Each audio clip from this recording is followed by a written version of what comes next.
Sebelumnya, perkenalkan nama saya Andragi. Saya Aisyah Mawanida Putri Rekrisa, saya Kurniawati, dan saya Reda Tika. Di sini kami akan mempresentasikan hasil penelitian. Adalah minuman populer yang dinikmati oleh semua kalangan. Kopi merupakan salah satu dari komoditas dunia yang dibudidayakan lebih dari 50 negara. Di samping rasa dan aromanya yang menarik, dalam seduhan kopi yang nikmat, dapat juga kandungan yang bernama kafein. Oke, di sini saya akan menjelaskan mengenai apa itu kafein. Kafein adalah salah satu zat aktif yang terdapat pada tanaman alkohol dalam bentuk murni berupa bubuk putih. Nah, kafein itu sendiri tidak hanya terdapat pada kopi, melainkan terdapat pada suplemen lainnya seperti teh, coklat, soda, dan juga terdapat pada suplemen makanan lainnya. Oke, selanjutnya saya akan menjelaskan mengenai pengaruh sendiri juga dari efek yang akan dialami oleh remaja setelah minum kopi. Selanjutnya ada metode penelitian. Metode penelitian yang kami gunakan secara reguler yaitu metode kuantitatif dan metode statistik.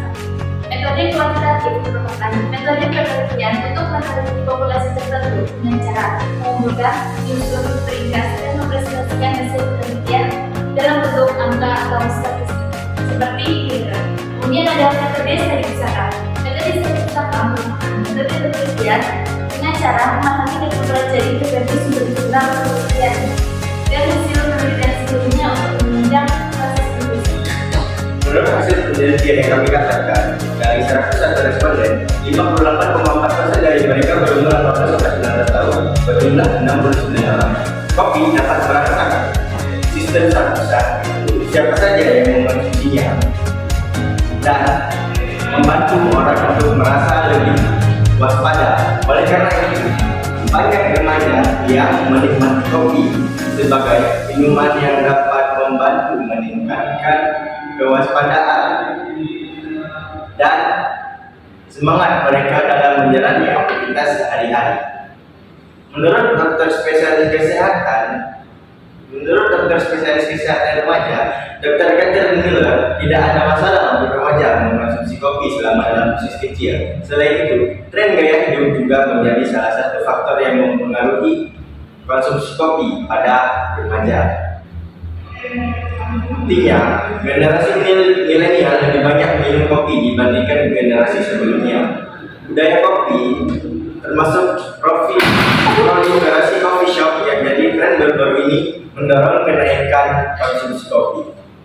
Selanjutnya saya akan menjelaskan mengenai hasil penelitian dari beberapa pernyataan yang dicantumkan pada pesanan yang telah kami bagikan kepada para remaja. Pernyataan yang pertama menyatakan bahwa kopi menempati urutan pertama yang mengandung kafein terbanyak.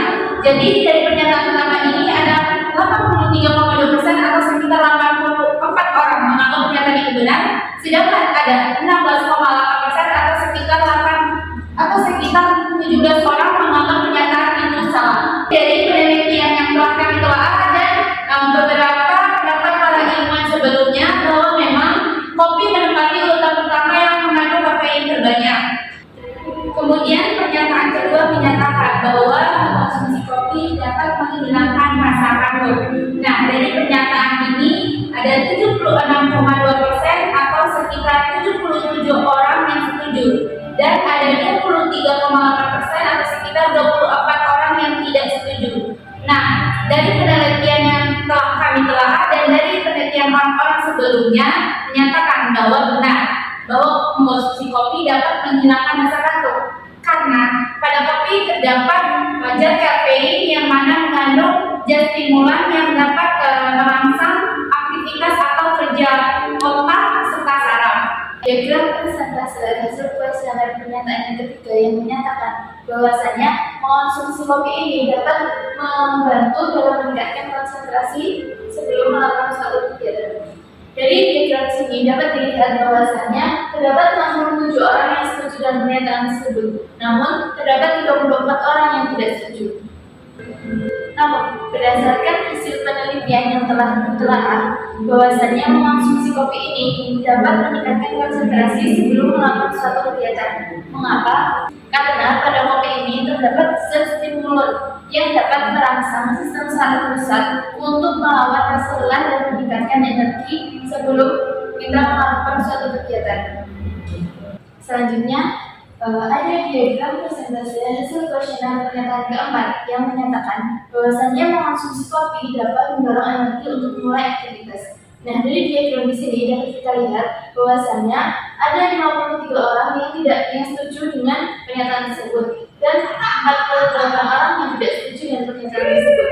Namun, seperti pernyataan yang sebelumnya yang menyatakan bahwasannya mengonsumsi kopi ini dapat meningkatkan konsentrasi. Hal ini sama saja dengan mengonsumsi kopi dapat mendorong energi.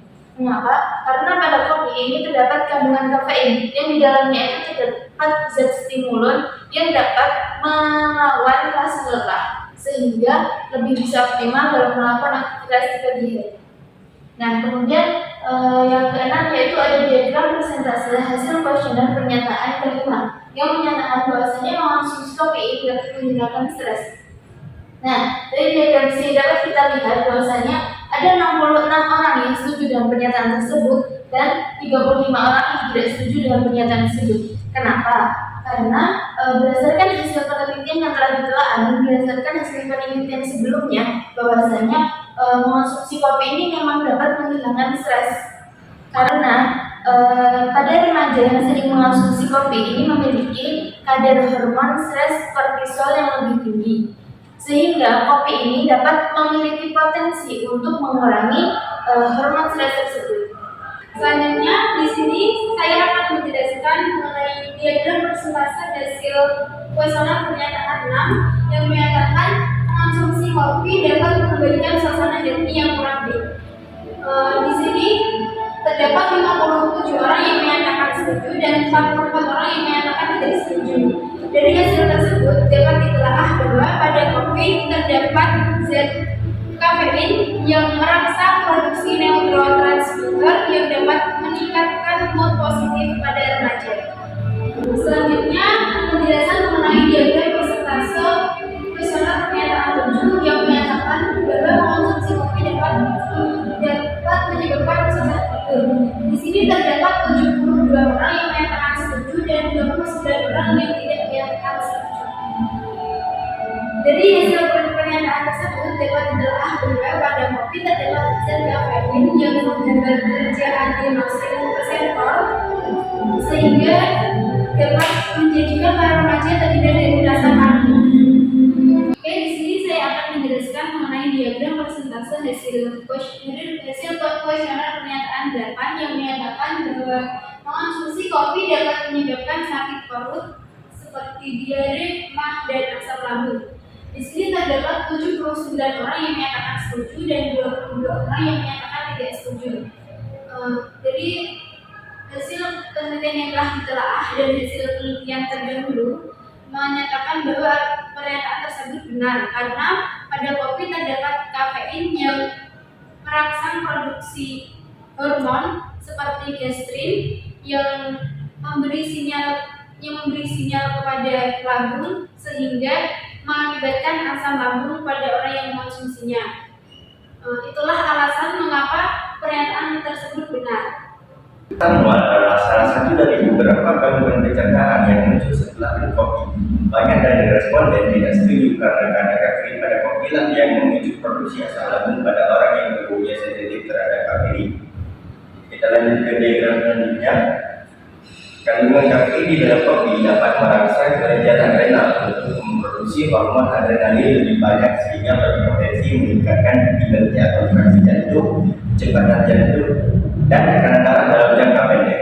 Oke, selanjutnya diagram persentase hasil kuesioner pernyataan ke-11 yang menyatakan bahwasanya mengonsumsi kopi ini dapat meningkatkan berat badan. Nah, dari diagram di sini dapat kita lihat bahwasanya terdapat 23 orang yang setuju dengan pernyataan tersebut dan 78 orang yang tidak setuju dengan pernyataan tersebut.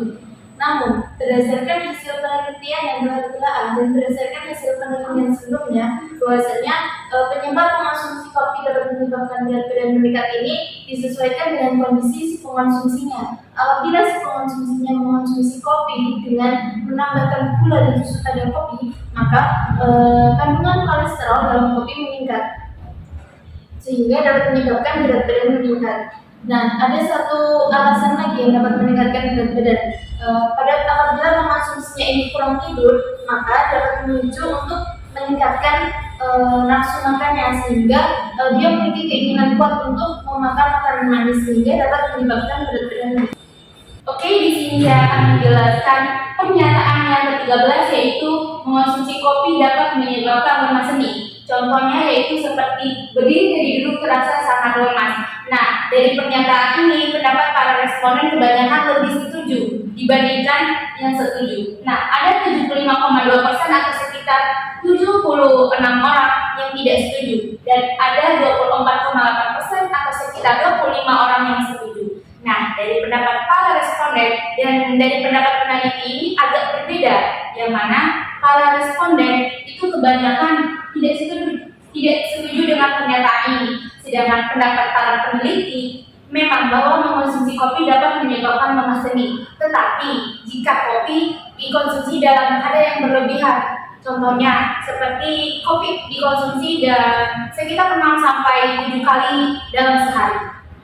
Nah, dari hasil penelitian yang telah kita lakukan, dapat dilihat bahwasanya terdapat 91 responden yang sering mengonsumsi kopi dan 10 responden yang jarang mengonsumsi kopi. Nah, pengaruh buruk yang dapat kita lihat ini lebih tertera pada orang atau responden yang sering mengonsumsi kopi. Nah, dari pembahasan ini ada 2 poin yang dapat kita ambil, yaitu bahwasanya mengonsumsi kopi ini dapat menimbulkan pengaruh, yaitu pengaruh baik dan pengaruh buruk. Kemudian di sini saya akan menjelaskan mengenai pengaruh dari kopi. Kopi itu terdapat pengaruh baik, juga terdapat pengaruh buruknya.